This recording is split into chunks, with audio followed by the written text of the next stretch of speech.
একজন যুবকের বিয়ের জন্য কতটুকু সামর্থ্য টাকা প্রয়োজন? 500 দিরহাম মোহরে ফাতিমি বর্তমানে 2 লাখ টাকার চেয়ে একটু বেশি, 2,45,000 টাকার মতো থাকলে একজন যুবকের অবশ্যই বিয়ে করার অধিকার আছে। আপনারা বলতে সুবহানাল্লাহ বলতে পারবেন না।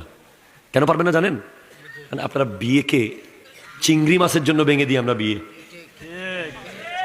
এই জন্য আমরা সুবহানাল্লাহ আমাদের মুখ দিয়ে আসবে না। চিংড়ি মাছও বিয়ে ভাঙতে পারে আমাদের আমাদের আমাদের একটা পোকা। চিংড়ি মাছকে মাছ বলি না আমরা, এটা একটা পোকা পোকা পোকা। এই একটা পোকার কারণে বিয়ে ভেঙে গেছে। জি না, কোন এলাকায় আমি জানি না, ভাঙছে। আমাদের সমস্ত মুরব্বীরা দায়ী থাকবে। আগামী বছর উজুরিবের দদ নদী, এটা বলবে এমনি, এটা আমি ক্লিয়ার বলে যাচ্ছি। মুরব্বীরা দায়ী থাকবে, দায়ী